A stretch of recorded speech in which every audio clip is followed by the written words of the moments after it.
In clinical medicine, clarity isn't optional, it's essential, and nowhere is that more true than in interpreting the chest X-ray.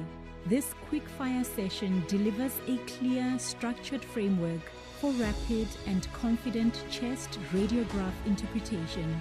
Sharpen your pattern recognition, reinforce key anatomical checkpoints, and strengthen your diagnostic accuracy.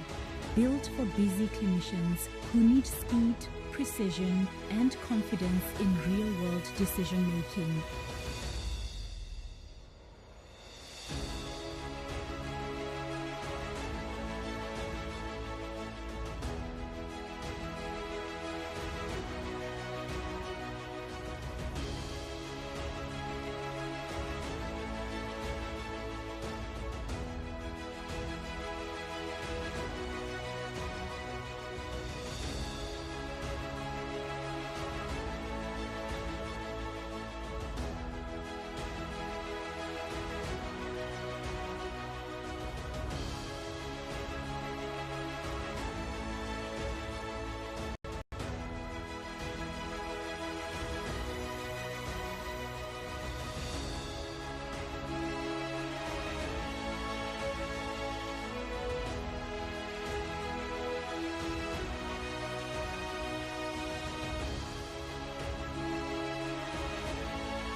Interpretation isn't about seeing more, it's about seeing better. Let's begin. Wow. It's January and we are starting on a high note. And I can tell you there is no high note without your brother or your sister. And trust me, this evening I'm hosting my brother, Dr. Ryan Sripesat. Let us give him an applaud and appreciate him for making his time to add value to us. He didn't become a physician for himself, he became a physician for us. We are certainly benefiting, Brother Ryan, from your sacrifices, from your God given gifts and talents. So we are so happy that you are willing to share that with us. Colleagues, welcome to the Clinical Care Platform. It's January 2026 and we have started on a high note, and I can tell you we will finish the year even on a greater note. So all I want to say is that brace yourself. We are all about continuing professional development. As a platform, we no longer talk CPDs. It's not about compliance here. It's about transformation. And all we want is for you to become a better version of yourself, to grow every single day towards your dream, towards your purpose, towards your career. Anything you want to achieve in this world is possible if you are willing to put in the time. And who are we? We create that platform for you to grow. Let me not waste a lot of time and say that you are going to see so many chest x-rays in 1 hour. I don't know the marathon. I don't know if you have ever experienced it before. You are about to see all assorted chest x-ray, and by the end, in an hour's time, you will be the master of x-ray interpretation. Brother Ryan, can I hand over to you, brother? Welcome. Yes. Good evening, brother. I feel like I'm in church, I It feel like you're was just going for it. I'm gonna give you an amen, like a fired powerful up. amen. Fired up. Oh, yes. We Thank are you, brother. fired up. Yes. We are fired up. And then I when they said, wow, wow, wow, I thought it was an ambulance. Wow, wow, wow. You know what we say, Dr. Ryan, about passion? It's like sugar gives us energy, but now you replace the sugar with passion. Passion gives us Passion gives energy. us Sugar doop energy. doop doop doop. Sugar doop doop doop doop. Sugar doop doop doop Oh, doop. you're a baritone. I can hear you're a Passion baritone, huh? gives us energy. Energy. Let's go for it. Thank you, guys. Thank you, brother. Thank you. Thank you for the wonderful sing-spiration. Uh, good evening, everybody. Thanks for taking the time out to join us. I hope that my voice is audible and you can see my slides. Brother, can you confirm for me? Audible Ye- and visible? Yes, we can hear you and all is in order. Thank you so much. Awesome. Awesome. Thank you, brother. Alrighty. Yeah, thanks for joining us. It must have been a long day in the wards or in the clinic or wherever you are practicing. God bless you. And people think radiology is easy, but there's a lot of there's a lot of gray area. It's not all black and white. And today we're going to be going through a systematic approach to chest X-rays. This is a humongous topic, okay? So we're going to try and do our best to condense it and to give you the nuggets that you need to become confident with regard to interpretation. Once again, I'd like to accord a special thank you. It's good for us to have the attitude of gratitude. So thank you to Brother Mawela and the team at the CCP for your sacrifice, for your vision, for making this platform available for us to sharpen our skill set and to become competent and confident practitioners. Thank you so much. And of course, a big thank you to each and every one of you. There's 409 people here. Thank you to you, and especially you for joining us. Quick disclaimer before we get started, guys. This is not designed to be a comprehensive review of physics behind chest X-rays and many technical aspects of interpretation. I am not a radiologist. I'm just a physician who is passionate about empowering people. Okay. So for a full breakdown of chest X-rays, including a bit of the physics and some more technical aspects, feel free to enroll in our chest X-ray masterclass. This is a 7 to 8 hour session and runs on a Saturday. And we will let you guys know when the next one is scheduled on the platform. So the emphasis today is to look at common examples in practice. Okay, so not too much of theory. I want us to flesh out our knowledge in terms of actual images. Okay. I know. This is a boring slide. Okay, this is a foundational slide. I don't want to spend too much time here, but you got to have a systematic approach to chest X-ray. So basically, what are the indications for a chest X-ray? Your patient comes in with some kind of respiratory complaint. Doc, I can't breathe. Doc, I've diminished effort tolerance. I'm getting tired easily. Doc, I have chest pain. Doc, I'm coughing up blood. I'm coughing up sputum. Doc, I have a TB contact at home. I'm not sure, do I have TB? These are common reasons why we do chest X-rays, all right? And also sometimes to follow up on known pulmonary pathology, your patient is known with sarcoidosis, your patient is known with a pleural effusion, your patient is known with a lung mass. We want to look, how has it progressed over time, okay? So those are the main reasons why we do chest films, right?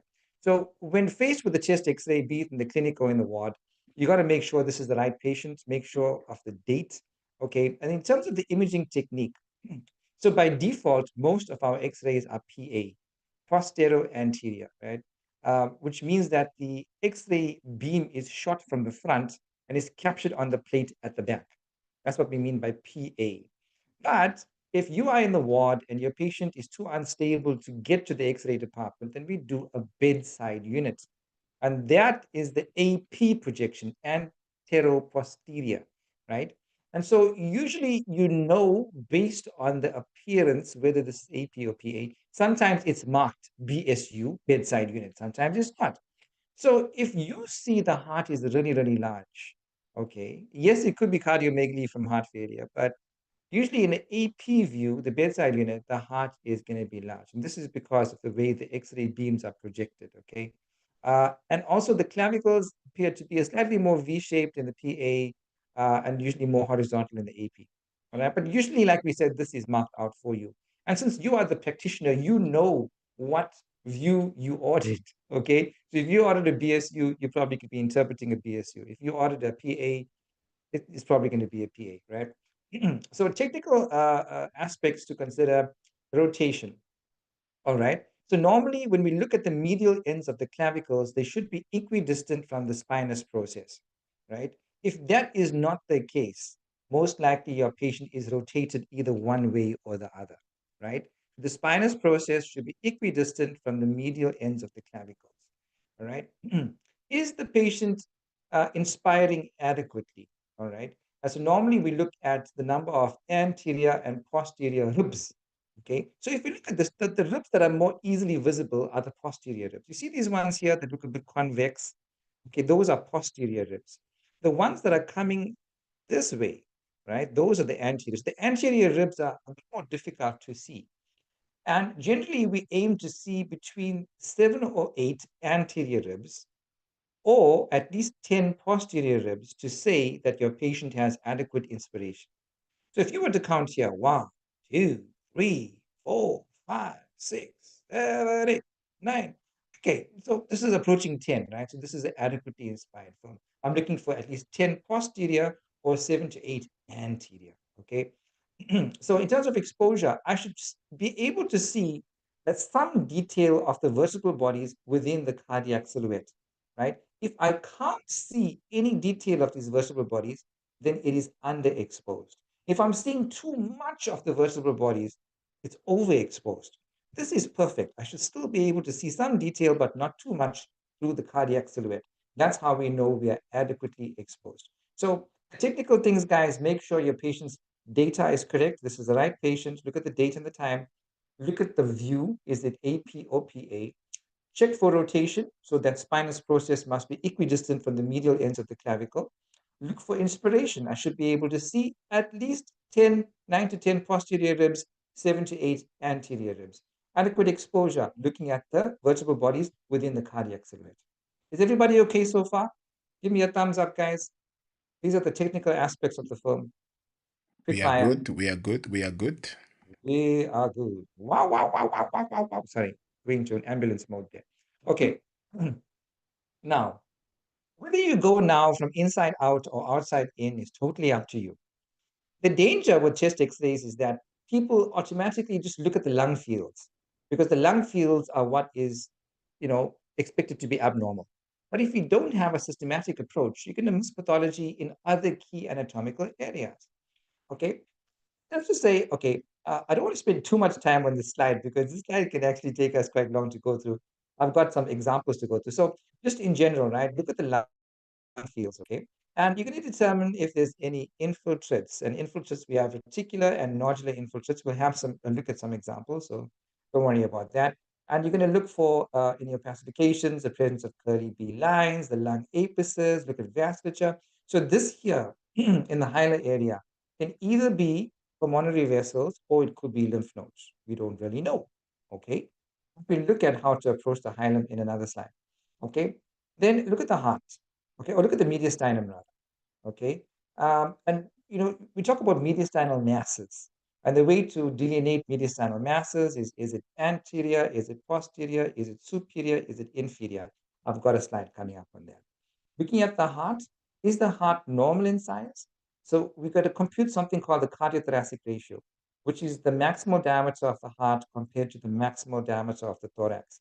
And normally it should be below half, so less than 50%. If it's greater than 50%, it's cardiomegaly. And what causes cardiomegaly? Boom, heart failure, right? Or this could be an AP film, right? Then we talk about the cardiophrenic angles and the costophrenic angles, right? So if the cardiophrenic angles right here are blunted, consider things like tumors, masses, pericardial cysts, and so forth. Blunting of the costophrenic angles indicates most likely a pleural effusion. In order for a pleural effusion to declare on a PA film, you need at least 2 to 400 mils. And in this respect, the lateral X-ray is more sensitive because pleural effusion will declare more easily on a lateral than a PA, especially if it's a smaller volume, right? Then look at the hemidiaphragms. Of course, anatomically, the liver lies beneath the right hemidiaphragm. So you would expect the right diaphragm to be slightly higher than the left. And below the left diaphragm is the gastric bubble. You also want to check out your ribs to delineate any breaks in the ribs. Otherwise, you can miss the deflections. Okay. Also, don't forget the trachea.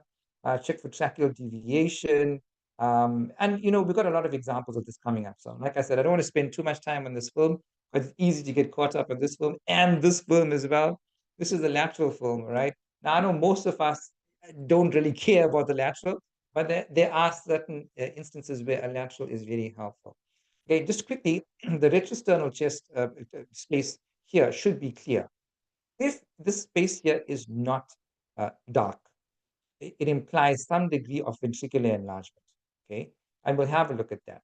Also, if you've got a mediastinal mass, we speak about the terrible T's: thymoma, terrible lymphoma, teratoma, thyroid tumor. We'll have a look at some examples. Okay, you can see some detail of the mediastinum and the hilum. The main thing I want to talk about is the spinal column, especially if your patient is coming in, and you think there's consolidation in the lower zones. We have something called the spine sign, where if you look carefully at the details of the spinal, the vertebral bodies, you can see it nicely. If there's lower zone consolidation, suddenly you won't be able to see it.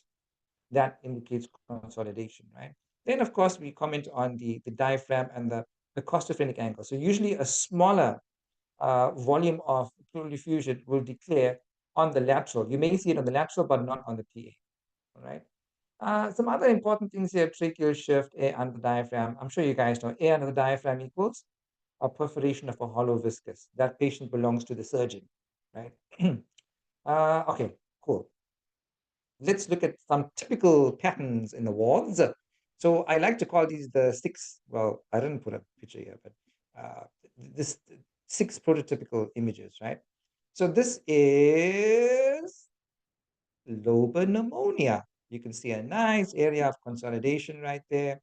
Some people call it a opacification. Okay, fine, opacification, but if it is very, very dense like this, consolidation. And within this, you should be able to see some air bronchograms. I think I've got some examples coming up, right? So air bronchogram is basically where you can see detail of the airway. Remember, air appears black. So if you see a little streak of black in there amidst the whiteness, that's called an air bronchogram. And that speaks very strongly to lobar consolidation from a community-acquired pneumonia, all right? This is the typical picture of hyperinflation, all right? You can see here, there's definitely more than 10 posterior ribs. You can also see how the diaphragm is pushed down, all right? There's ptosis of the diaphragm. Usually the right hemidiaphragm is supposed to be higher than the left, but what's happening here? They both look the same. The heart looks very narrow. That's what we call a tubular heart. This is the classic picture of COPD, chronic obstructive lung disease. And if you have to turn this patient into the side profile, they'll have an increased AP diameter because of what we call a barrel chest, right? This is the typical picture of COPD. Now, this looks like heart failure. And many of you probably know from the Oxford Handbook, A, B, C, D, E, your alphabets. So A is for, what's A? Alveolar edema, right? B is for so-called bat wings appearance. C is for cardiomegaly. D is for dilated upper zone vessels. And E is for effusions. And you can see it quite nicely, but I've got some better slides coming up, right? And here we see a cavity with a fluid level. And this patient classically comes in with halitosis and flabbing, and this is lung abscess, okay? Cavity with a fluid level. This is something we see quite commonly, cavitation in the upper zones. And what loves the upper zones? T to the B, T to the B, tuberculosis. This is a nice cavity we have here with some surrounding consolidation. This patient may have hyalinopathy here. So this is the typical cavity. Now remember, guys, that in order to form a cavity, you need to have some degree of an immune response, all right? TB in the context of HIV is a great mimicker when it comes to chest x-rays. TB can look like anything, okay? It can be reticular infiltrates, nodular infiltrates, reticular nodular infiltrates. It can be cavities. It can be effusion. Sometimes it could be a normal x-ray. But if you see an area of cavitation, you are assuming that the patient has some degree of immune response to wall off the TB in that area. And we know that TB is an aerobic organism. It loves the upper zones because that's where ventilation is the best and perfusion is not as great as ventilation. So it likes to hang out in the upper zones, right? Sorry, I forgot to put an image here. But I think this is the typical picture of left atrial enlargement, but we'll talk about that. Yes. Now, this is probably something we see commonly as well. Fibrocavitatory lung disease and fibrobullous lung disease. This is a patient who comes in and says, Doc, I had TB 3 times before. I completed 6 months of treatment each time. It was not MDR TB. I am RBD positive. Okay. Patient who had previous TB, they end up with fibrosis, fibrobullous, fibrocavitatory lung disease. Sometimes this patient come in with hemoptysis as well. Okay. So you can see here, both lungs are diseased. They both look a bit white. There's some fibrous bands. There's some bulla that you can see here. So a bulla is basically an airspace, right, in the midst of these infiltrates and reticulonodular pattern that we have here. All right. And also what you note is that there's rib crowding. Rib crowding means that the lung volume is reduced. Fibrosis does this. Fibrosis causes what we call restrictive lung disease. All right.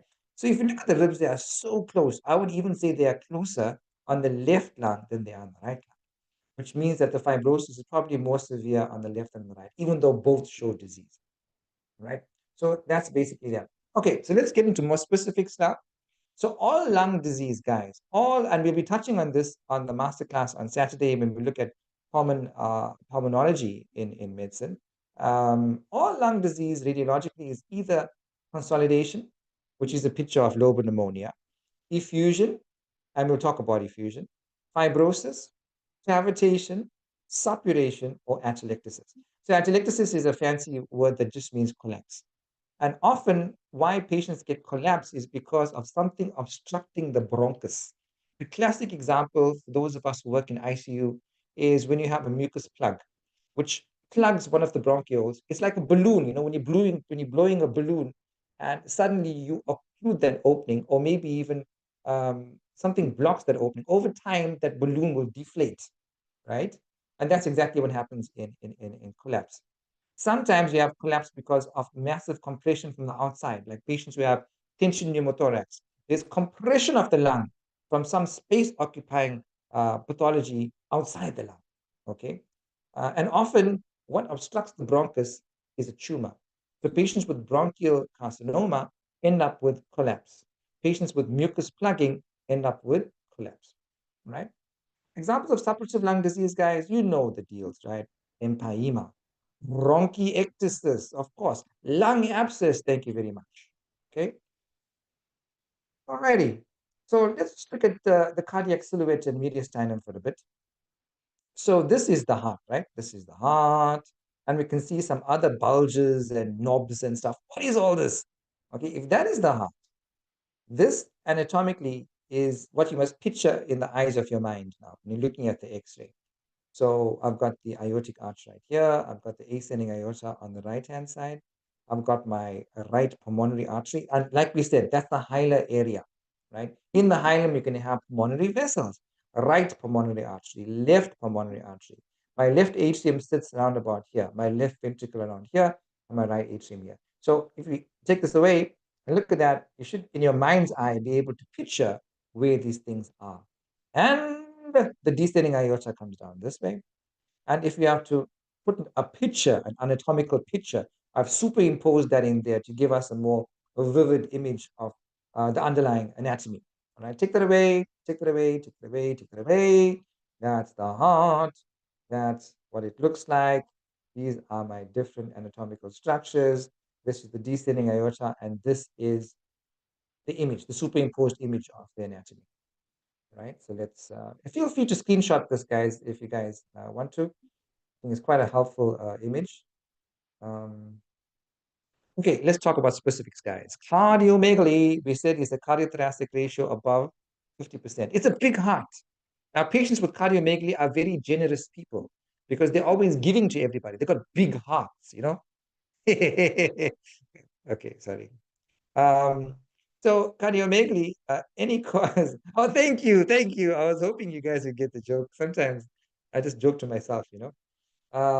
So any cause of left or right-sided heart failure can cause cardiomegaly. Pericardial effusion sometimes are also mistaken for cardiomegaly, but the configuration of a pericardial effusion, it looks somewhat different. All right. Classic example. There we go. So this is actually an example. Okay. So there's, see the trachea here, where the trachea bifurcates into your right and your left mainstem bronchus. We call that the carina, right? And normally, you know, it's not that wide. Anything above 90 degrees equals splaying of the carina. Now that speaks very specifically to left atrial enlargement, okay? And but sometimes also, you know, I beg your pardon. Let me just move this something. Yeah. So this is left atrial enlargement, okay? And sometimes you see the double density sign as well.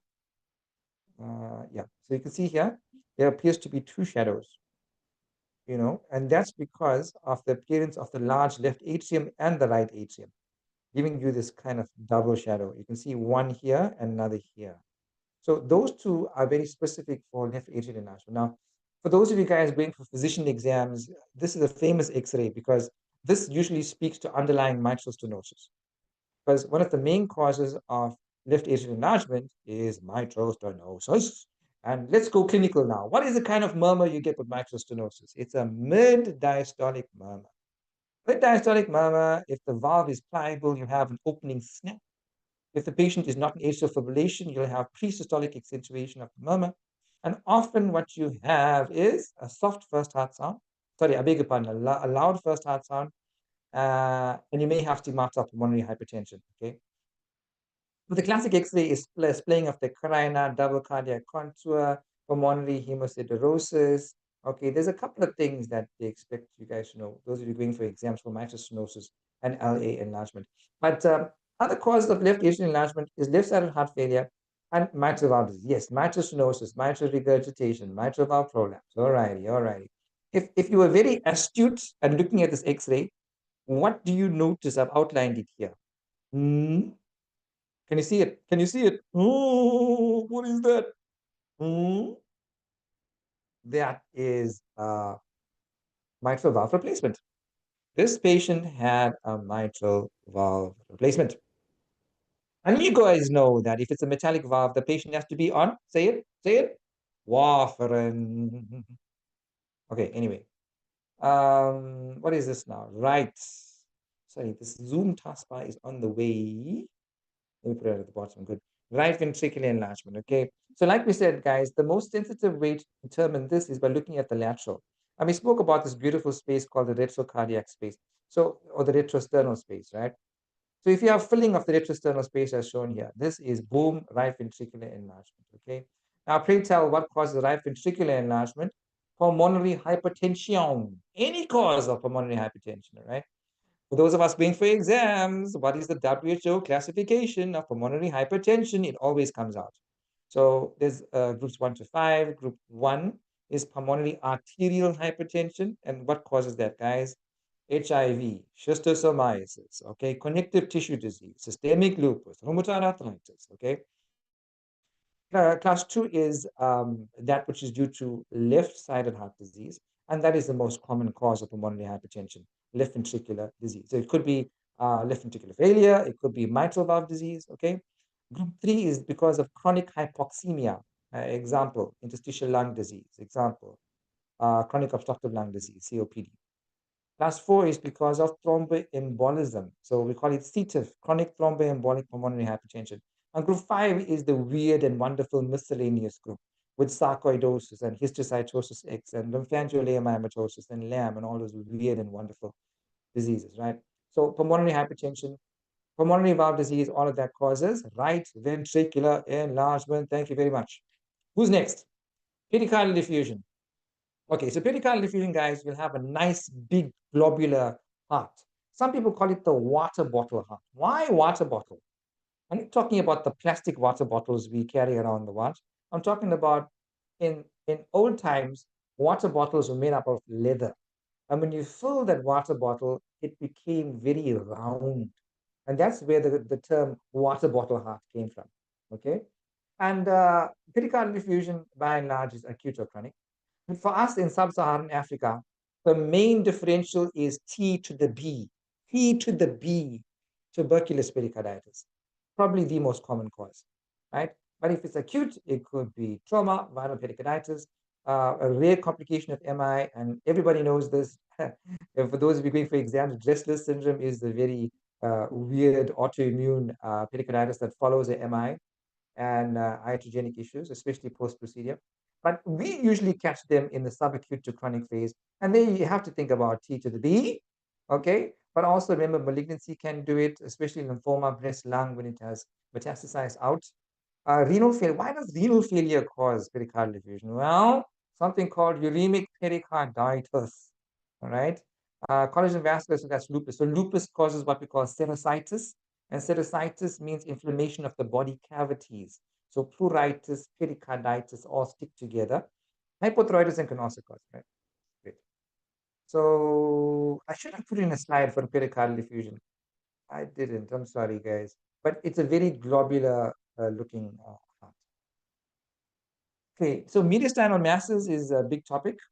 And it's best assessed, on the lateral film. The PA film doesn't really add much value in terms of delineating what's causing it. So we said that where does the mass sit? Is it anterior or superior? So I link these two together because the etiology is overlap, right? So if you've got an anterior or a superior mediastinal mass, you're thinking that the terrible T's, right? Terrible lymphoma, thyroid. So it could be just a retrosternal goiter. Thymus, and which condition, guys, is associated with a thymus? Myasthenia gravis. So it's a question that came out in the FCP not too long ago was a patient comes in with fatigability, has a weakness of swallowing, has bilateral ptosis, has proximal pattern muscle weakness, which is worse towards the end of the day. And on an X-ray, you find a mediastinal mass. What is the next investigation of choice? And the next investigation is a CT of the thorax. Now, you're probably thinking this patient comes in with weakness. Why I want to look at the thorax? Well, you're looking for a thymus because thymus is associated with myasthenia gravis, right? Teratoma is the other one, and aortic aneurysm. All righty. So if it's a middle mediastinal mass, then we extend it to look at, it just could be a big old lymph node. Maybe the patient has lymphoma or sarcoidosis. It's called an intrathoracic lymphadenopathy, aortic aneurysm, dilated esophagus, hiatus hernia. And posterior, usually something coming from the spine, so neurogenic tumors, extension of the spinal mass. Okay, so this is the way we look at it. And this is the value of doing a lateral film in the context of a mediastinal mass, all right? Hilar enlargement, okay. So looking at this, you obviously see that the hilum is quite significantly large and differential for this. So this is what we're looking at, right? And look, there's many things, right? Mainly lymphadenopathy versus pulmonary vessels, right? But if you want to do it pathologically, we can say malignancy versus infection versus others. Malignancy, okay, what comes to mind is primary lung cancer, but do not forget lymphoma. Lymphoma probably will masquerade with lymph nodes elsewhere as well, right? So you can have intra-abdominal lymphadenopathy, you can have peripheral lymphadenopathy, okay? Metastatic disease. Main culprits are lung, breast, head and neck, and melanoma. Okay, infection, right? T to the B again. Okay, viruses, and then the rare fungal infections. Tularemia we don't have here, that's in the States. And others is things like sarcoidosis, silicosis.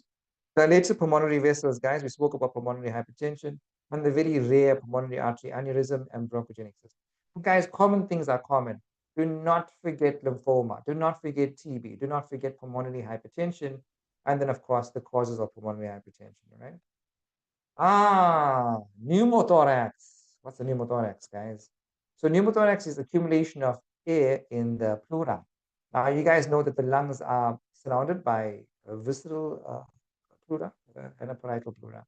And there's a very thin potential space between those. All right. And so what happens if air enters that space? It will obviously accumulate and it will look dark. All right. And it can be very small, it can be very large. So this is quite a substantial pneumothorax, you guys can see. And this right here is the left lung. Yes, this is the left lung. It's compressed all the way down by this massive pneumothorax. Now, the thing about pneumothorax is you should be able to appreciate bronchovascular markings going all the way to the periphery. Okay, you can see it nicely on the right lung. On the left lung, oh, it's looking very dark, and I can't see any bronchovascular markings. Aha, that's because there's a pneumothorax on that side. Okay, here, where is the pneumothorax? Can you see it?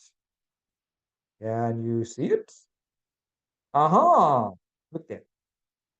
I can't see any bronchovascular markings here. It's almost as if this is veiled off. So some people call this veiling. Okay, it's a pneumothorax right there. It's a right-sided pneumothorax. Now, they say that the size of the pneumothorax is based on the thickness of the rim of air around the lung at the level of the hilum on a PA film. Right? And based on this, some people say, okay, small pneumothorax is less than 2 centimeters, large pneumothorax is about 2 centimeters. So the point here is that, okay, so this talk is not supposed to give you management, but when it comes to pneumothorax, not all pneumothoraces need an intercostal chest drain. Okay, there is a role for watchful waiting in a patient who is not clinically distressed, who has a small pneumothorax, which is less than 2 centimeters at the anatomical level mentioned. Okay, but having said that, if your patient is in respiratory distress, if they are hypoxic, even if the pneumothorax is small, you have to insert an ICD. So it's not just about the chest X-ray, it's also about looking at the patient and interpreting the patient in their clinical context together with the chest X-ray. Okay, so there's another pneumothorax here. Yeah, sometimes pneumothoraxes are a bit tricky, and some people use some tricks now. Some people say, okay, let's invert the white and the black on the image. Now, this is only possible if you can digitally manipulate the image. So obviously, this is not a printed film. This is the image on the computer. I don't find this to be very helpful, to be honest. But I mean, some people use that, and you know what? Whatever floats your boat. If it works for you, go for it. Just don't miss the pneumothorax. Okay. Now, this is an interesting film. This is what we call, look at that. What is that? Oh my goodness. Who, where you come from, man? That's a deep sulcus sign. It's a deep sulcus sign. It appears as if the lung, the pleura is going all the way down to the abdomen, but actually it's not. This is actually a sign of a pneumothorax. Okay, whenever you see this film. And in terms of classification of pneumothoraces, guys, primary and secondary. So primary means spontaneous. It just happens, boom, and we don't really know why. We just know that it's there. But secondary always has an underlying cause. Often it's COPD, cystic fibrosis. And one of the main causes, especially in the setting of retroviral disease, TJP pneumonia. TJP loves to cause pneumothorax. Okay. So in a patient who's RVD, yeah, if they're hypoxic and they probably WHO clinical stage 4, looking very wasted, they have other criteria for stage 4 disease, beware. If they've got a pneumothorax, they probably have PJP. Okay, make sure you put the patient on Tabaxam and steroids. All righty, so pleural effusion, let's talk about pleural effusion for a bit. Pleural effusion is fluid in the pleural space. Pneumothorax is air in the pleural space. Hemothorax is blood in the pleural space. Empyema is pus in the pleural space. Hemopneumothorax, hydropneumothorax, there's a lot of terms to talk about pleural disease. But pleural effusion, we look to this beautiful equation. Can I call it an equation? Formula called Light's criteria, right? So basically what you do is take your pleural fluid protein and compare it to the serum protein. If the ratio is above 0.5, that's an exudate. And you compare the LDH in the pleural fluid to the LDH in the serum. If the ratio is greater than 0.6, it's an exudate. And the third criteria is if the LDH of the fluid is greater than 2/3 of the upper limit of normal for the serum LDH, that's also exudate. Okay. And so transudative is due to an imbalance in Starling forces. So either there's too little colloid-oncotic pressure or too great hydrostatic pressure. But exudative is simply due to inflammation or lymphatic obstruction. And having said that, the most common causes of transudate, you guys know, heart failure, okay? Hepatic hyperthorax, not that common. Yes, hypoalbuminemia. What is causing my albumin to be down? Huh? Is it cirrhosis? Is it nephrotic syndrome? Is it protein-losing enteropathy? Is it malnutrition? What is it? Is it hypothyroidism? All right. Exudative causes, okay, so it can be apparent pneumonic effusion, it can be malignancy, watch out. Okay, and of course, T to the B, T to the B, T to the B again. Okay, pancreatitis, and then some other rare causes as well, right? So I'm sure you guys know how to work through transudate, exudate.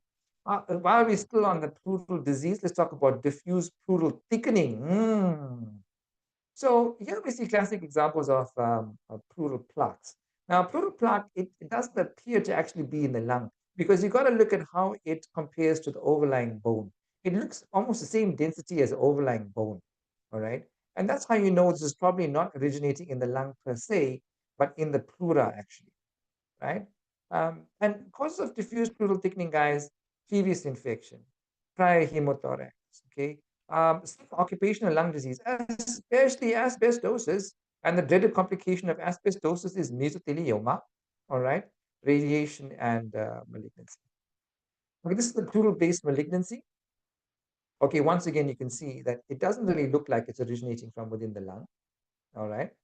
And pleural malignancies can be either metastatic or primary. And the most famous one is mesothelioma, strongly associated with asbestos exposure, like we said. Or it could be metastatic, probably from hematogenous dissemination or direct invasion, right? Uh-huh. Why is the diaphragm so high? I don't know. What are the causes of elevated hemodiaphragm? Okay, maybe there's nothing wrong with the diaphragm. Maybe the problem is with the lung. Okay, maybe there's a collapsed lung, atelectasis. Like we said, there's something occupying the bronchial space and it's caused deflation of the lung, like a balloon deflating, right? Maybe there's phrenic nerve paralysis because what innervates the diaphragm is a phrenic nerve. Then you got the other rare cause, right? So inventoration, subphrenic abscess. Maybe you have such a big visceromegaly, like hepatomegaly, splenomegaly, that it's causing the diaphragm to actually be pushed up. Okay. Reduced lung volumes. So if you just step back and look at this X-ray, the lungs look small, don't they? Yeah. They look a bit small. Why? I mean, count the number of ribs. We said we should be able to see about 7 to 8 anterior and about 9 to 10 posterior. But here I'm only counting 8 posterior, right? So be very careful. Sometimes some physicians and doctors will say that the patient is under-inspired or the patient has poor inspiratory effort. Be very careful because some lung diseases can cause a restrictive lung pattern. I know restrictive is more of a lung function term, but some lung diseases can cause small lungs, quote unquote, small lungs, right? So don't ever look at the X-ray and say the patient had poor inspiratory effort unless you were there in the X-ray, while the patient's X-ray was being taken, then you can say that. Otherwise, we should stay away from saying poor inspiratory effort. But reduced lung volumes can be due to poor inspiratory effort, yes, but it's difficult for us to tell that at the bedside, right? Suboptimally timed exposure, but yes, restrictive lung disease. And the poster child for restrictive lung disease is fibrosis, IPF, okay? And then, of course, effusions as well. Righty. Hyperinflation, you guys know the deal right here. It's like a very big lung. So we went from a very small lung to a very big lung.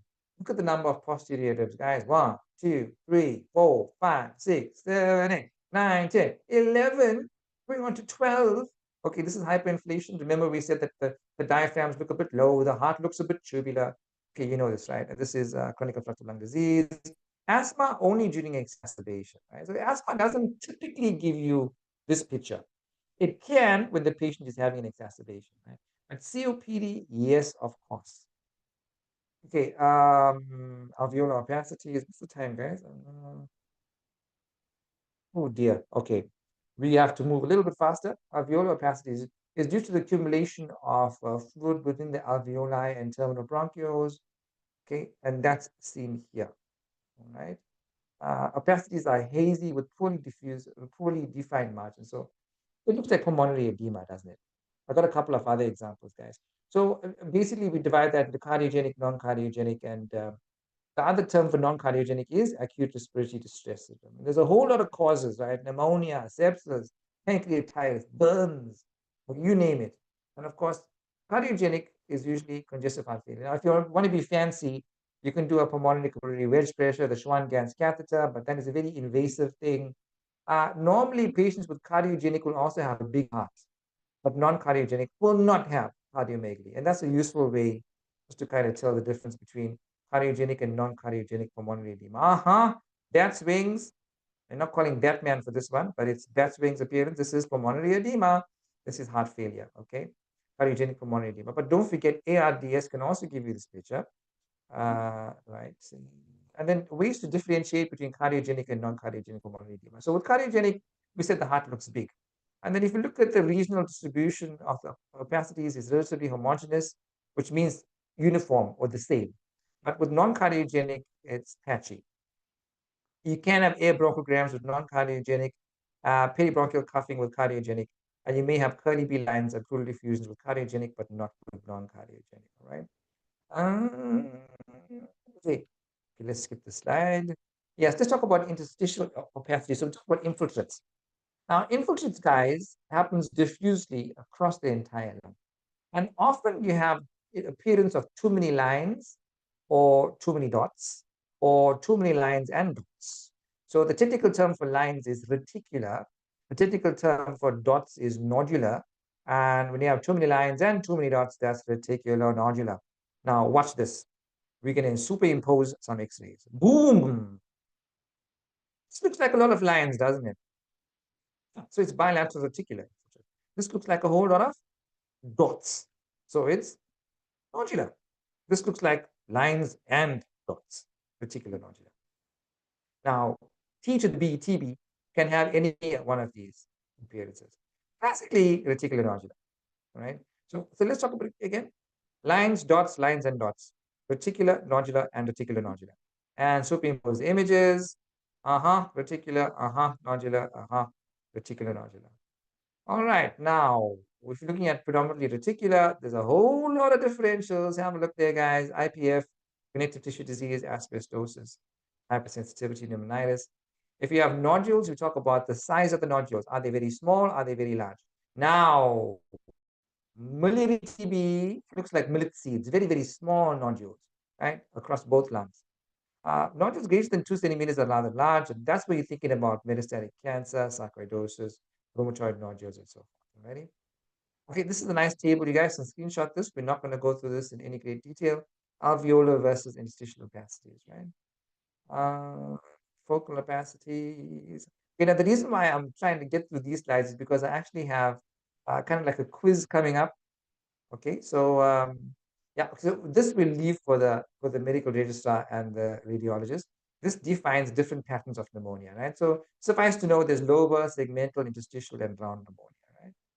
Don't want to get too much into that. Solitary pulmonary nodule, okay? If you see a nodule which is rather well circumscribed, smaller than 3 centimeters, that's the way most of them look. So you must think, okay, is this a cancer? Is it infectious? Is it congenital, right? And cancer is always either primary or secondary. Don't forget about lymphoma. Righty? There's some examples of solitary pulmonary nodule. Where's the nodule, guys? Can you spot the solitary pulmonary nodule? So this actually is the same film, but here we turned down the contrast. Where is the nodule? It looks like it's somewhere around here. Boom! Solitary pulmonary nodule. Thank you. Okay. Multiple. So if you have multiple pulmonary nodules, is it cancer or is it infectious? And infectious causes, there's many to mention.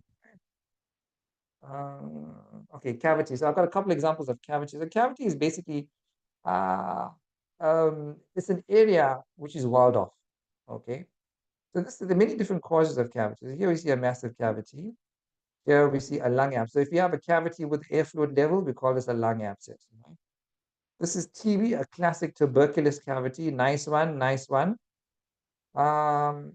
Pulmonary mets. So guys, remember, I'm just showing you examples of X-rays. You can't diagnose pulmonary metastasis just by looking at the X-ray. The point of this exercise is to consider this in your differential for and to investigate further the pathology. This is an example of septic pulmonary emboli. Look at multiple cavities here. All right, this is an example of pulmonary infarct. This is an example of GPA. So what is GPA? Granulomatosis with polyangiitis is an example of a small vessel vasculitic syndrome, previously called Wegener's granulomatosis, right?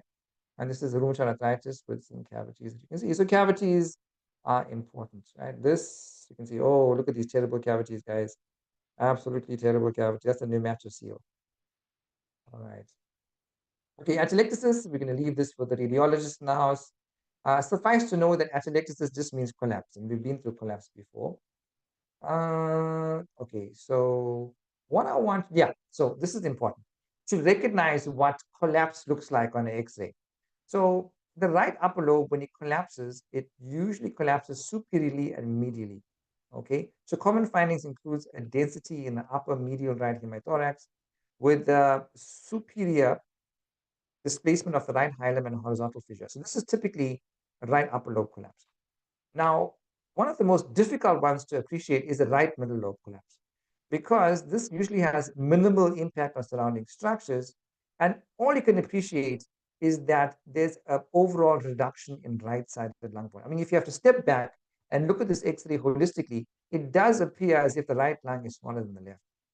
Okay, and that is a picture of right middle lobe collapse. And the irony is that this is the lobe that is most likely to collapse, and is also the lobe that is most difficult to discern on the PA film. All right. On the lateral, it is somewhat easier to identify because boom, there it is there. That's the collapsed right middle lobe. All right. Right lower lobe collapses inferiorly and posterior medially, and it looks as if there's a wedge-shaped opacity behind the right atrium that we can appreciate here. All right.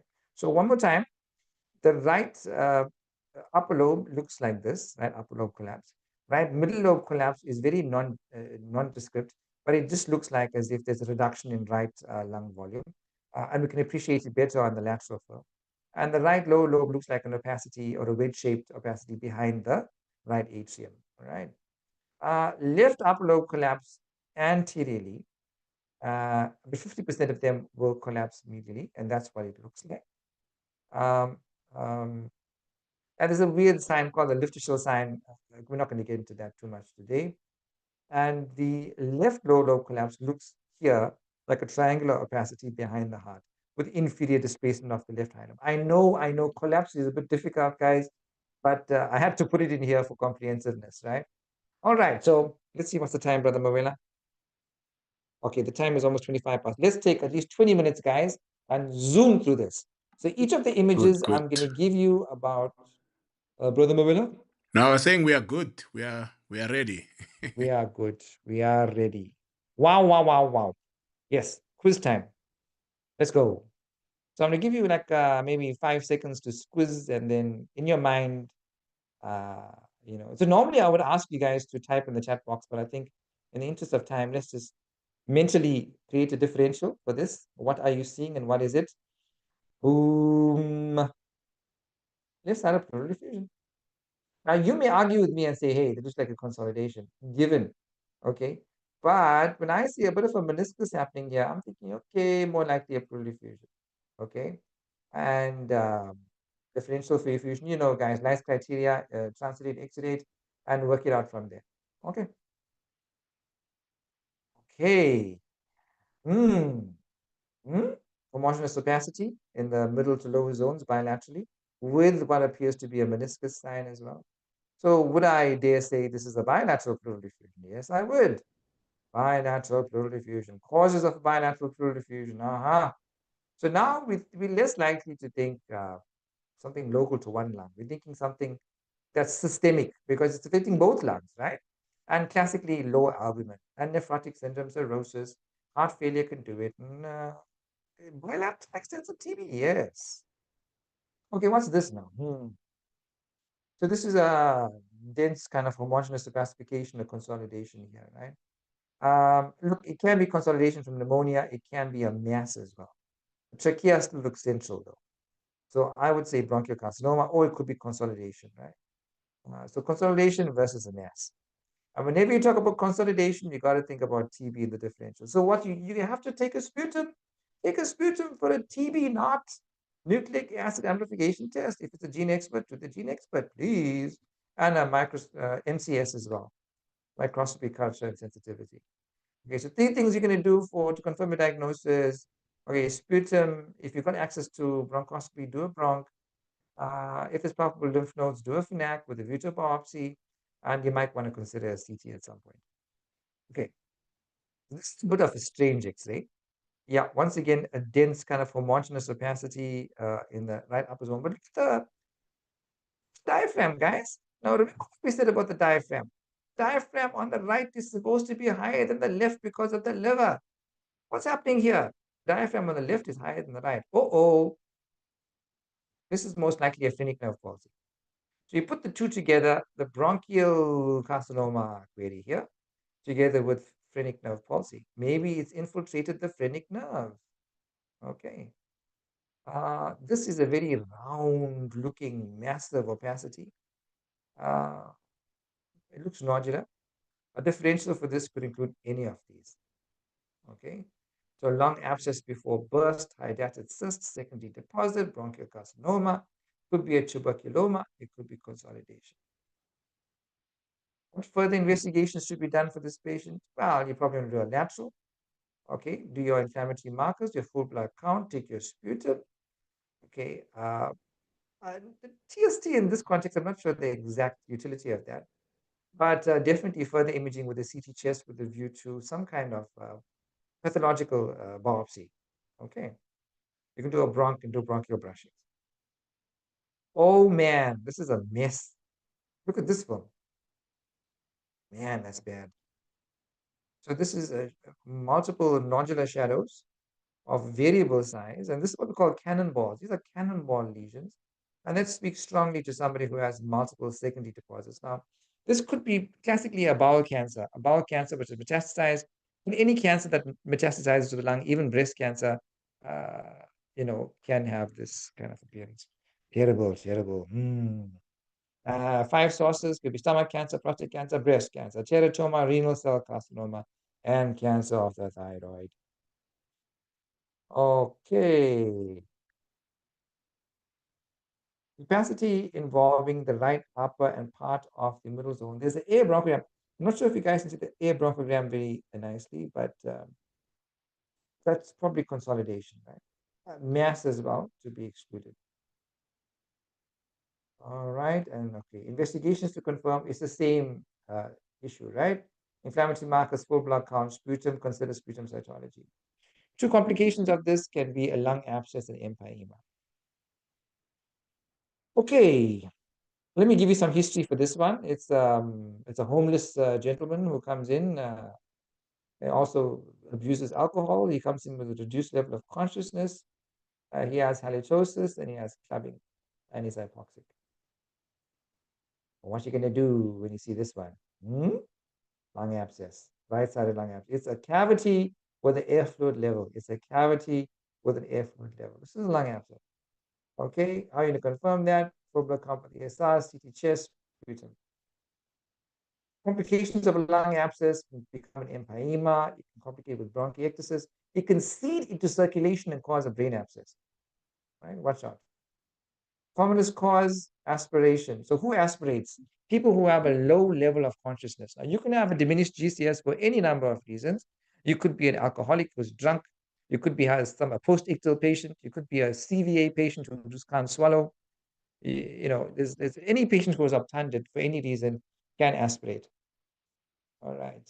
Yeah. What's happening here? A couple of seconds to look at the image. Yeah. So this is opacities with some translucent shadows involving predominantly the right upper and part of the right middle zone. Okay, so this actually ended up being right-sided pulmonary TB on the sputum. Okay, but like we said, TB is a great mimicker. It's a great master of disguise. Oh. Okay, patchy opacities, both upper and mid zones. This is a picture of bilateral extensive TB, right? And also, I want you guys to appreciate the rib space. Look how narrow the rib spaces are. Right? So this speaks to really some restrictive pathology in the lungs. Okay. Okay, so I'm sure you guys can see this. This is looks like a cavity. So left upper zone cavity, and in our setting in sub-Saharan Africa, I mean, your mainline differential for this film has to be TB. Significance means that whenever you have a cavity, that indicates a patient who is actively expectorating acid-fast bacilli. So this patient is highly contagious. That's the implication of seeing a cavity in a patient who has TB. This patient is very infectious. Please start TB treatment. Oh, no. What is this? Miliary TB. Look at this, very small pulmonary nodules, less than 2 millimeters, millet seed, and it is across both lungs. Right, so miliary TB. So miliary TB implies that the TB is now in the bloodstream and is disseminating all over the body. This patient probably has a significant degree of immunocompromise. Okay, 4 differentials, but not all small pulmonary nodules are miliary TB. Consider the differential, right? Pneumoconiosis, histoplasmosis, pulmonary eosinophilia. Sarcoidosis can also sometimes look like this. What you're going to do if the patient has significantly low CD4, consider a urine lamp. Okay, you do your FBC with your differential ESR, sputum, you want to do bronch TST. Okay, this is an ugly looking X-ray. But look at the appearance here, guys. These lesions look as if it's the same density as the bone. Look how white it is, very white. Now, when you see white lesions like this, you got to think about calcification. It doesn't look as if it is something in the lung. Yes, it is in the lung, but it's very white. Okay, so this is the differential for calcified nodules. What gives you calcified nodules, guys? Any of these. Okay, in the interest of time, we're not going to go through all of these. Okay, this you guys should know. The heart looks tubular, the diaphragm looks pushed down, it looks hyperinflated, right? This is the picture of emphysema. Now, remember, guys, that COPD is a spectrum. On one side, you've got chronic bronchitis, on the other side, you've got emphysema. It's a whole spectrum. I'm sure you guys heard of the blue bloater and the pink puffer, right? So whenever you have a trapping, right, that's what we call emphysema, okay? And this is the typical picture of emphysema, predominant COPD. An important caveat, COPD is associated with smoking, right? But if you have a young patient, a non-smoker coming in with low predominant emphysema, may also have cirrhosis. You got to think about something called alpha-1 antitrypsin deficiency. It's one of the causes of COPD in a non-smoking young patient. Okay. Of course, if you do a PFT, and we'll talk about PFTs more on Saturday, you're expected to see a low FEV1 to FVC ratio, by definition less than 0.7. And if it's COPD, you will not have significant reversibility. We'll talk about all of that on Saturday. Oh dear. Right, so this is the bulla, right-sided giant bulla that you have here. Okay. Other possibilities, it could be an apical pneumo, it could just be a big old cavity. Okay, complications, it could rupture causing a pneumo, it could be secondarily infected, it could start growing fungus inside and become aspergilloma. All right, so what are we seeing here? Guys, what is this apparatus? An intercostal chest drain. This is also another intercostal chest drain. So this is a polytrauma patient who came in and has bilateral pneumothoraces with intercostal chest drains in situ. Okay, so causes of pneumothorax as mentioned here. And do not forget, even in the setting of asthma, you can have alveolar rupture, which can lead to pneumothorax. Even when you're ventilating a patient, if you're using too much of positive airway pressure, watch out for barotrauma. Okay, you can actually pop and cause a pneumothorax. What do you think about this one? Okay, this looks very dark. I can't see bronchovascular markings, and I'm seeing the lung compressed all the way down here. So you guys know the trachea looks central. But this is, of course, another pneumothorax. It's the right-sided pneumothorax, right? Okay, common medical causes. There you go. Remember, don't forget what we said about PJP, hey? PJP likes to cause pneumothorax, okay? And I think principles of management we've touched on before, so we're not going to go through that. Okay, this is interesting. What are you seeing here, guys? So obviously the pathology is in the right lung, all right? And I can't see bronchovascular marking, so that means a pneumothorax. But hang on, this doesn't look like much of a diaphragm. This is the right lung right here. This is a combination of an effusion with the pneumothorax. So what is the term for that? It's called a hydropneumothorax. Now, if you were to go and aspirate this fluid and you saw its blood, then you can call it a hemopneumo. If you were to go and aspirate pus, you call it what? An empyema with a pneumothorax, okay? But because we don't really know what it is, for now we'll just say hydropneumothorax. Okay, and causes can be many things, right?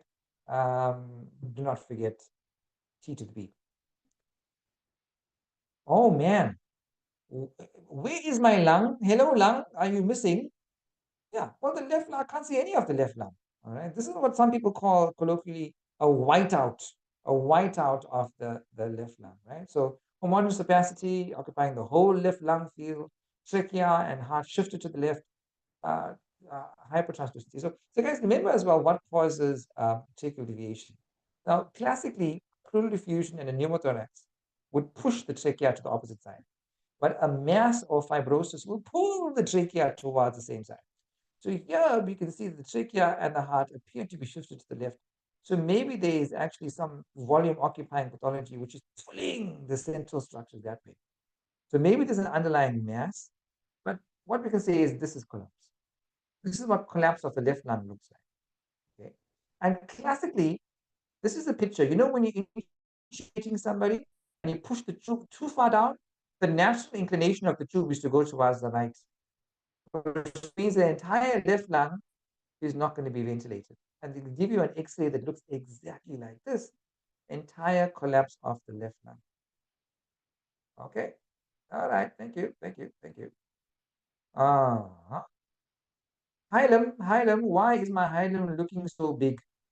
Okay, and so the hilum enlargement bilaterally, most likely hilum adenopathy, but it could be also pulmonary vasculature, right? To differentiate here, it should also be pulmonary hypertension, TB lymphoma sarcoidosis. Yeah. Okay, here we can see lots of roundish structures, right? What is this? This is the picture of bronchiectasis, okay? So sometimes bronchiectasis doesn't really declare on X-ray. Classic thing you want to do is do a CT scan, looking for tree bud appearance, looking for the signet ring sign, look for, but you can see jam tracking. Can you appreciate all these little round things, round structures? So that's how bronchiectasis may look like on a chest problem. Here we have bronchiectasis, which is mainly right-sided bronchi. If you look carefully, you can see that kind of configuration on the right, more so than the left. Okay, causes of bronchiectasis. Now, guys, I know, TB, and more TB. But yes, there are other causes of bronchiectasis. This is a nice acronym. It's obstruction of the bronchus, cartilaginous syndrome, cystic fibrosis, hypogammaglobulinemia, ABPA, post-infective, and yes, even pertussis can cause it. Sjogren's and connective tissue diseases. So post-infectious TB is probably the most common cause, but for you guys going for exams, do not forget about the other causes, right? Okay, here it looks like there's a whiteout of the right lung. And this could be collapse of the right lung, but it could also be massive consolidation or even a massive pleural effusion. Probably complete collapse of the right lung is most likely, right? All right. Okay, interesting. What's happening here? My mediastinum. My mediastinum looking big, guys. Why is my mediastinum looking big? Okay, superior mediastinum. We said the terrible T's, isn't it? So lymphoma, okay, bronchial cancer, retinoblastoma goiter, teratoma, sarcoidosis. What would be helpful is to do a lateral film and to look what the lateral film is doing, okay? This patient belongs to the surgeon. Why do we say this patient belongs to the surgeon, everybody? There is free air under the diaphragm. Hello, there's the diaphragm, there's free air there, which means perforation of a hollow viscus, right? This patient needs to go for a lap to figure out what we're going to do. So in the interim now, if you're working in casualty, what are you going to do when they come for you? Are you going to call bad boys? No. We are going to keep the patient nil per os. You're going to put in a nasogastric tube. I keep under suction if you have to. IV fluids, okay? So drip and suck. We call it drip and suck, okay? Broad spectrum antibiotic, and you phone your friendly surgeon and say, hey, book theater, man. You got a case coming up. Okay, what's happening here? Okay, my heart is there, but it seems to be looking the wrong way. Okay, heart's supposed to be here, not there. Okay, but note as well, the gastric bubble is also, the gastric bubble is supposed to be on the left. So my heart and my gastric bubble is on the right. We call the situs inversus. Situs inversus, which means embryologically, the whole cilium of the body cavity has turned around. Okay, situs inversus. But here, okay, just imagine the gastric bubble was here. If only the heart goes on the right hand side, then we call it dextrocardia. But if the entire body cavity is swapped around, we call it the situs inversus. Okay. Okay, guys, we're almost at the end. So this is the X-ray that the cardiologist loves. Okay, mitral stenosis. There's splaying of the carina. There's a double cardiac contour. There's mitralization or straightening of the left heart border. Okay, this is classic for left atrial enlargement, mitral stenosis. Okay, yeah, this is basically what we said. Okay. Any pediatricians in the house? This is a patient who presents with cyanotic congenital heart disease. Anybody knows what we're talking about? Yeah, polygemic lung fields, boot-shaped heart. This is the tetralogy of Fallot or Fallot. Just to remember, guys, what are the features of TOF? Pulmonary stenosis, right ventricular hypertrophy, VSD, overriding aorta. Okay. Oh yes, this is it. I thought I didn't put this slide. This is the water bottle heart, guys. Look, it's so big. Okay, yes, there is cardiomegaly, but the way it looks, guys, it's so round and so globular. So this is what we call pericardial effusion. Okay, pericardial effusion. The next step for this patient is to do an echocardiogram. Do an echo and look at the dimensions of the pericardial effusion at the apex. If it's greater than 2 centimeters, your next stop is what we call pericardiocentesis, please. Especially if your patient is going into tamponade. If your patient is tamponading, you don't have the luxury of echo. You got to go with your needle and know your landmarks and just get that fluid out of there. Okay. Oh man, pulmonary edema. Okay, bat wings appearance, classic pulmonary edema. Alrighty. You guys know the management of pulmonary. I'm not going to go through that. Okay, other bonus slides, guys. Okay, this is, I know we didn't do spinal x-rays, but this is a typical picture. If it's a youngster, let's just say it's a youngster who comes in with back pain and he has a inability to extend the neck. He has a very stooped posture. This is the classical picture of ankylosing spondylitis. Okay, we talk about syndesmophytes and calcification of the anterior longitudinal ligament. Some extra slides for you guys. Yeah, this is Post disease. Now, guys, post disease is not uncommon. TB of the spine. You end up with a gibbous, right? It's an exaggerated anterior curvature of the spine. And the reason you get this is because TB loves the front of the vertebral bodies. So because it chows up the front, it's a mixture of osteomyelitis and arthritis of the spine. So you have collapse of the anterior portions of the vertebral bodies. And as a result, posterior becomes domed, right? That's what we call the gibbous, okay? This is the classic appearance of TB spine, right? Okay, this is a patient who has a lot of lytic lesions. Okay, so this is the typical picture of multiple myeloma. Remember, guys, CRAB, for those of you guys in the diploma program, we said the acronym is CRAB. So C for calcium, R for renal failure, A for anemia, and B for lytic bony lesions. And this is an example of what those lytic bony lesions look like, okay? You're going to do your SPEP and your UPEP and your bone marrow and your immunoglobulins and light chains and all that. Okay, this, oh dear. This is a patient who has a very high uric acid and he has an angry toe, big toe. Podagra in the setting of gout. Okay, chronic capacious gout. All right.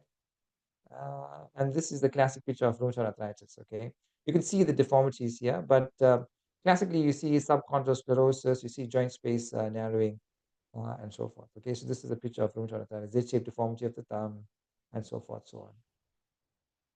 All righty, everybody. That was it, Brother Mawela. Just for you guys to know, the diploma program is almost finished for the previous cohort, but registration should be open, if not already open, for the next cohort, guys. So diploma, we got you covered.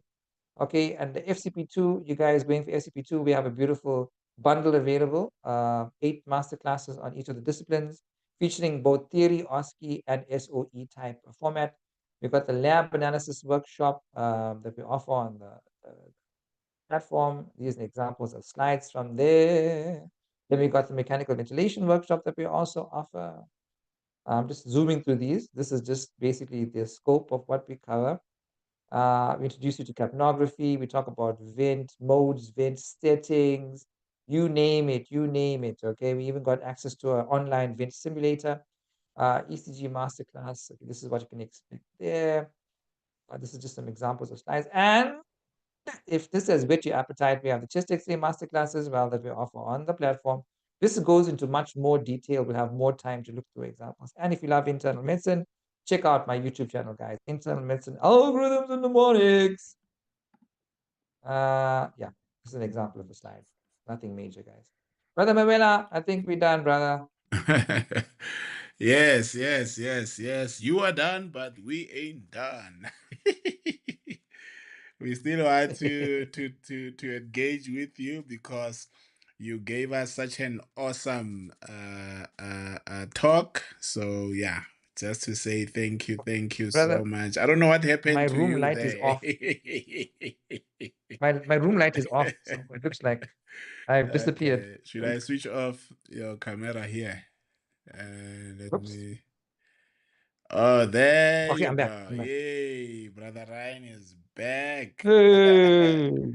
Brother Ryan is back. Yes, I'm back. Let me just see. I hope I saw the pediatricians being happy that you at least showed something for child health, you know, and yeah, I think it's good to see a physician still appreciating child health. And yes, colleagues, I can assure you this year, serious focus on pediatrics. All those coaches from the Diploma Child Health, we're going to bring them here for us to make sure that children get the same attention. I can assure you. Um, you got very nice feedback, Brother Ryan. I see Joshua saying he's making this interpretation super easy. I'm following with great understanding. Yeah. So thank you so much for taking a big topic and making it easy for us. One of the questions I wanted to ask you, what, do we always have to be systematic, or you can just, we've seen the professors there, students, they just they become more popular than the systematic people. Oh, that's true. No, brother, there comes a point where, for us who are more experienced, Yeah, we just recognize pathology. So yeah, in the beginning, when you're relatively new, systematic is always best. But after yeah. like months and years, it just comes like second nature. So yeah. Awesome, awesome. Quabisha says, why are costophrenic angles often blunted in a inflated lung or lungs? Yeah. Okay. Blunted I, costophrenic angles I implies think he wants to most say, likely effusion. yeah, not blunted, but Oh, you mean raised inner yeah, I diaphragm? suspect, yeah, but the, isn't it the diaphragm may be Yeah. pushed downwards? Maybe the angle is no longer an angle. Something along those lines, but not blunted. I think the word. Not blunted. Yeah. Not blunted. Yeah. Exactly, brother. Yeah. All right, colleagues. Brother Ryan, you can stop sharing your slides there, Oh, so wait, they can sorry. see us nicely there, and they can see the questions as Yeah. well. Yes, awesome, awesome, Yeah. awesome. So the other thing I wanted to ask you, so what's your preference, digital versus the old film? Do you still get the same experience? Interpretation, has it become better? So interesting you asked me this, brother, because at my hospital, we having cost constraints. And so Mm, they no longer print the x-rays. So mm, they cut it on a disc, and the poor intern has to take the disc for each patient, go to the computer, and take a picture on their cell phone. And mm, then we look at the picture. But the good thing about that is that you can actually manipulate the image digitally on the mm, computer if you can't get a good printout. So that's one mm, advantage. The mm, disadvantage is that obviously it's more labor intensive now. Instead mm, of just putting it out at the bedside, you got to go to the computer, run the disk. mm, Sometimes you got hardware issues, software issues. mm. So now I'm actually preferring the digital Okay. because you can manipulate the image. You can enlarge, you can zoom, you can change the contrast. Yeah. You can't do that on a printed film, No, you know. no. Okay, okay. So digital wins. That's awesome. I'm looking at Hendrina saying, did I miss aspirational pneumonia? on the checks, Ray. I was expecting one. What can we expect on if someone aspirates something? So thanks, Hendrina. Big shout out to Hendrina. I know Yeah. her from previous engagements and masterclasses. So when somebody aspirates, it's more of a clinical diagnosis, Mm, right? You just see a pneumonia on the X-ray, and mm, often your aspirate is going to go down into the right middle lobe mm, because it usually goes down the right main bronchus because of the natural inclination mm, anatomically, and mm, it sits in the right middle lobe. So you can have consolidation, you can have infiltrate in that area, but more importantly is to link a diminished GCS with mm, that presentation, because it's patients with low GCS who mm, aspirate. mm. Yeah, that's what I would say. Awesome. Mervin is very excited and happy. Says fabulous. So happy. I remember so much from medical school and beyond. You have taken us back to school, brother Ryan. How does that make you feel? Eh? After my 40 years experience, Hey, now it feels like I don't know, is it third year or fourth year? Somewhere there. Yeah. let's Awesome. go back to school, brother. Let's go back. Let's go. Ah, yeah. We'll go back here on the platform, not in the corridors. Yes. Colleagues, I've just shared in the chat. Dr. Ryan did mention that we have an awesome masterclass coming this weekend. I want to tell you it's a series. We're going to cover every system of the body. We are starting with pulmonology, and it is not anything except clinical care. So, how do you diagnose the common respiratory presentations and how do you manage them using current clinical standards? So don't miss out this Saturday, 7 CPD points. But the transformation is what is going to make a big difference in your life. So I've just shared the link, and you can also just visit our website on the homepage. But click on the link, check it out. If you're interested, join us this coming Saturday. Let me go back to my other questions. AI or Mhm. no AI? X-ray interpretation. Ooh. AI versus no AI. Can we trust humans or can we trust the computer to do it for us? Who can we trust? Hey, brother. To be honest, I don't even use AI. I Yeah. just use my eyes and my brain and whatever God has blessed me I with. the AI. The I. Hey, brother, let me tell you a joke, Grant. uh, Um, what music do ophthalmologists like? ophthalmologist music. I don't know. Colleagues, give They it a like try. Which one? they like iTunes. iTunes. iTunes, yay. The apple through the eye. That is it. Anyway, let's leave those things. No But I AI. don't use AI, so yeah, Yeah, I don't think I'm qualified to comment, to be yeah, honest. yeah. But I know it's a growing field, and the radiologists Yeah. probably should be looking at that space. I know with these community screening programs where they put these mobile buses, AI does most of the work, but you still need to confirm because Mm, that thing can hallucinate, eh? And suddenly it that gives is you true. things that are not there. Mhm. So very, Even very. with the ECGs, brother. The same thing with ECGs. Oh yes. Mm. All right. Aisha says as well, excellent presentation.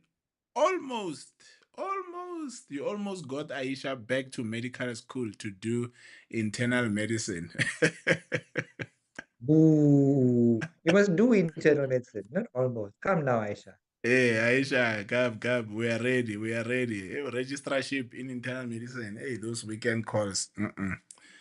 12-hour calls. I don't know. All right. Colleagues, I'm trying to check if you have any other. Oh, there it is. Demetrio says AI doing 10% better than radiologist. Check Journal of Medicine. Is it American Medicine or something? I don't know. JAMA. Hey, but brother, we have Dr. Jama here with us as well, Dr. Ahmed Jama. What do you You think can of ask him. that, Ryan? 10% more Uh-huh. than radiologist? Hey, brother, I cannot say anything negative about my colleagues. Uh, I'm just leaving it there. Just leave it. Demetrio says, especially in mammograms. Okay.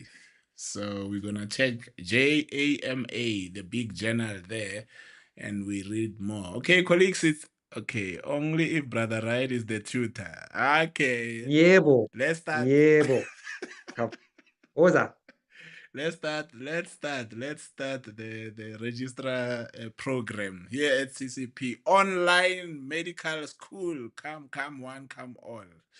All right, colleagues, I think that's it for the night. Just to say thank you so much for making time to be with us. You have made this event possible. Brother Ryan, thank you so much for committing your time. What is the one thing, besides iTunes, what is the one thing you don't want us to forget about chest x rays? One thing. If there's two, it's fine, but one One. thing. It's a trick question. Oh, okay. Be systematic, guys. Be systematic and Yay! join us. Yes, and join us on Saturday. Join That's us your on tickets. Saturday. I'm sharing as well. If you are not a member of the platform, you are welcome to join us. Check on the chat there. Join membership, enjoy CPDs, transcend CPDs, focus on your transformation. For a program like the one we are hosting this Saturday, you'll also get 10% discount. The coupon code for our members is member26, capital letters and 26. Brother Ryan, let me share that link again. For those of you who are joining us this Saturday, it's going to be an awesome one, from asthma to TB to all assorted. On that note, may I wish everyone an awesome evening, night with your families. The diplomas have closed down. Some are still winding, but the HIV guys, today we do the final revision before the exam next week. Can you imagine? College decided to start Wow. with HIV medicine.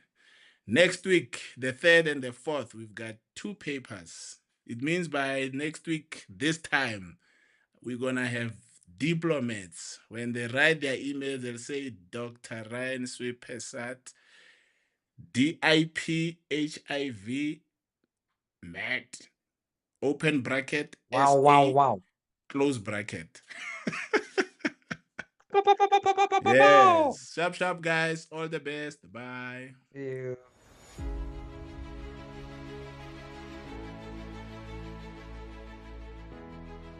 In clinical medicine, clarity isn't optional, it's essential, and nowhere is that more true than in interpreting the chest X-ray.